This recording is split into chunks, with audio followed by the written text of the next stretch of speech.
मानी साथियों को नमस्कार। आज मैं आप सबके बीच उपस्थित हूं। मैं विवेकानंद, संस्थापक एवं अध्यक्ष टीचर्स हेल्प केयर टीम। सबसे पहले बात करते हैं टेट अनिवार्यता को लेकर, और ये एक अच्छी बात है। अभी तक ये ऐसा माना जाता था कि जब भी जिस शिक्षकों पे समस्या आती है सिर्फ वही लोग आगे निकल के आते हैं और जिनका कोई लेना देना नहीं होता वो एकदम अपनी अलग दुनिया में मस्त रहते हैं। लेकिन पहली बार ऐसा रहा टेट अनिवार्यता में, जब नियुक्त शिक्षकों को, वर्षों से नौकरी कर रहे शिक्षकों की नौकरी पे आँच आने की बात आई तो वो भी निकल के आगे आए जिनका टेट से कोई लेना देना नहीं या जो ऑलरेडी टेट पास है, वो भी उनके साथ कंधे से कंधा मिला के खड़े हुए। और उसी का कारण है कि आप देखिए जो टेट पास में उनका मोरल काफ़ी हाई है। चिंतित हैं, मैं मानता हूं, लेकिन काफ़ी हाई है, मोरल हाई है। तो इसके लिए मैं सभी शिक्षक साथियों को बधाई दूंगा कि हमें ऐसे ही सभी मुद्दों पे एक दूसरे के साथ खड़े होना चाहिए। वो मुद्दा मेरा है कि नहीं, इससे मतलब नहीं है। किसी एक शिक्षक का भी मुद्दा मेरा मुद्दा होना चाहिए। जब हम इस भावना के साथ काम करेंगे तो निश्चित तौर पर हम बहुत अच्छा कर ले जाएंगे और किसी की समस्या रह ही नहीं जाएगी, ऐसा मेरा मानना है। तो अब टेट अनिवार्यता के मामले में बात करना चाहूँगा। देखिए, जैसा कि आप सबको पता है, लगभग विभिन्न माध्यमों से आपको सूचना प्राप्त हुई। आपकी तरफ से, आपके प्रतिनिधि के रूप में मैं भी सुप्रीम कोर्ट में उपस्थित रहा। यथासंभव अपने प्रयास से जो कर सकता था वो मैंने किया। बहुत सारे साथियों ने अच्छे वकील खड़े किए, अधिवक्ता खड़े किए। इसमें कई तरीके की बात आती है कि वकील बात नहीं रख पाए, वकीलों ने समझा नहीं पाया। ये बिल्कुल वैसे ही है कि जैसे हम टीवी पे मैच देख रहे होते हैं और सचिन बैट बल्ला घुमा रहा होता है और ये शॉट मारता है और छक्के के बजाय चौवा लग जाता है, तो हम कहते हैं तेरी तो थोड़ा सा और ऊपर उठा के मारा होता तो ये 6 लगता और हम मैच जीत जाते। ये बात ठीक है, जहां से हम बैठ के देख रहे हैं मैच, हमें लगता है कि बल्ला अगर 3 फुट ऊपर उठा था तो अगर 3.5 फुट ऊपर उठ जाता तो 6 लग जाता। ठीक है, लेकिन वो जो बॉल को खेल रहा है, वो उस परिस्थिति को समझ रहा है। उस समय जो बेस्ट कर सकता था कि 3 फीट उठा सकता है कि 3.5 फीट उठा सकता है, ये वही समझ सकता है और उस हिसाब से बढ़िया। मैंने जो कोर्ट में देखा, 2 मुद्दे मैंने बता दिए थे। एक तो जो बात आई थी कि हम एलिजिबल नहीं है, उस बात को छोड़ दिया जाए, और एक वर्ग विशेष को छूट देने की बात है, उसको छोड़ दिया जाए। इसके अलावा जितनी भी बातें कोर्ट में रखी गई, सारे वकील, कुछ वकील तो एकदम जज साहब से लड़ने भी लगे, मतलब इतना लाउड बोल रहे थे कि ऐसा लग रहा था कि वो बिल्कुल कह रहे हैं कि नहीं, आपने गलत कर दिया और आप इसको सही करिए और अभी सही करिए। पूरा जोर लगाया। लेकिन कोर्ट की अपनी एक मर्यादा होती है, एडवोकेट के पास अपने अधिकार होते हैं, वो अपनी बात तो रख सकता है, जबरन मनवा नहीं सकता है। अब जहां तक मैंने देखा कोर्ट में, और लगभग 1.5 घंटे बहस चली, बड़े से बड़े अधिवक्ता आए और सब ने बहुत अच्छे से पक्ष रखा। अगर आपको कोई ये कहता है कि आपका पक्ष कोर्ट में ठीक से नहीं रखा गया, तो ऐसा नहीं है। ये देखिए, रिव्यू आप लोग सभी जान गए होंगे, रिव्यू जब से पड़ी है, जब से आर्डर आया है, कि रिव्यू 99% खारिज होती है, ओपन सुनवाई में जाती ही नहीं, कोर्ट बंद रूम में खारिज कर देता है। क्योंकि यह बिल्कुल वैसा ही है कि जज को अपनी गलती मानना है कि हमसे गलती हुई है और ये ऑर्डर गलत हो गया। जनरली ऐसा होता नहीं कि कोई माने, तो इस बात की संभावना नहीं थी। लेकिन इतने बड़े बड़े वकील अपीयर हुए, इतना आंदोलन हुआ, सोशल मीडिया पे आया, जिसका प्रभाव रहा कि ओपन कोर्ट में मामला गया। और ओपन कोर्ट में मामला जाते ही इसका प्रभाव आप सबको दिखा कि ओपन कोर्ट में मामला आया।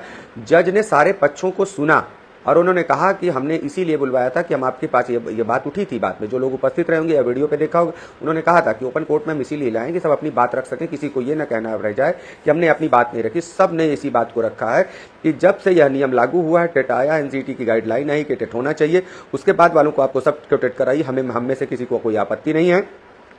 लेकिन उससे पूर्व जो नियुक्त हैं, और उस समय उनकी नियुक्ति के समय जो भी नियमावली थी, जो भी नियम कानून थे, जो भी योग्यताएं थी, उन योग्यताओं को धारण किया है। जो भी चयन की प्रक्रिया थी वो भी धारण किया है, सब कुछ धारण किया है। अतः ये उन पे नियम लागू न किया जाए। लगभग सभी वकीलों ने इस बात को रखा है। बात को रखने का तरीका कुछ अलग हो सकता है, शब्दावली कुछ अलग हो सकती है, लेकिन मर्म सबका यही था।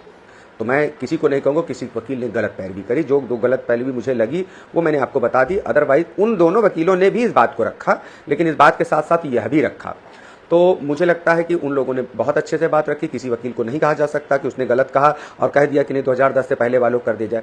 बात घूम फिर के आ जा रही थी एनसीटी के अमेंडमेंट 2017 पे। जब सब समझा ले जा रहे तो जज साहब यहीं पे आके आ जा रहे थे कि अगर 2010 के बाद वालों को ही टीईटी करना था, उससे पहले वालों का नहीं करना था, तो ये 2017 में अमेंडमेंट आया ही क्यों, जब ये लाइन क्लियर है कि 2010 के बाद वालों को टेट करना है, पहले वालों करना नहीं, उसके बाद तो सब टेट से ही हो रहा है। लेकिन 2017 में लाने का पीछे गवर्नमेंट का रीजन क्या था? गवर्नमेंट का रीजन यही था कि जो लोग भी 2010 से पूर्व भी बिना टीईटी के रह गए हैं, उनको अपनी योग्यता धारण कर लेनी है, निर्धारित योग्यता धारण कर लेनी है, यानी टीईटी कर लेना है।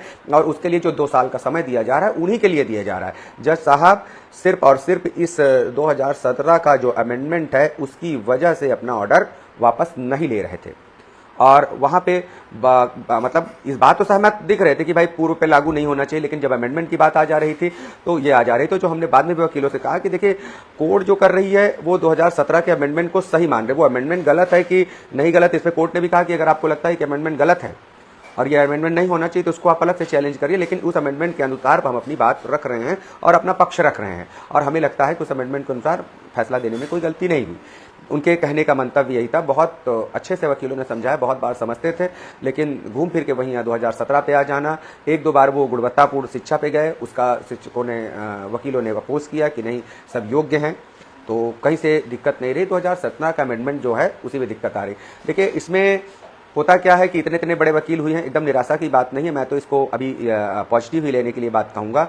कई बार ऐसा होता है कि जब अधिवक्ता आपसे आर्ग्यू करते हैं, निगेटिव पॉइंट पे ज़्यादा आर्ग्यूमेंट करते हैं, तो वो अपने लिए पॉजिटिव ढूंढ रहे होते हैं, क्योंकि हम भी टीएससीटी के लिए काम करते हैं, तो जब हम किसी केस पे ज़्यादा निगेटिव पॉइंट के सवालों के जवाब पूछते हैं तो हम चाहते हैं कि इस केस को हम कैसे फाइनल करें, कैसे इसके लिए पॉजिटिव पॉइंट इकट्ठा करें, जिन पॉजिटिव पॉइंट के दम पे हम इस केस को ओके कर सकें।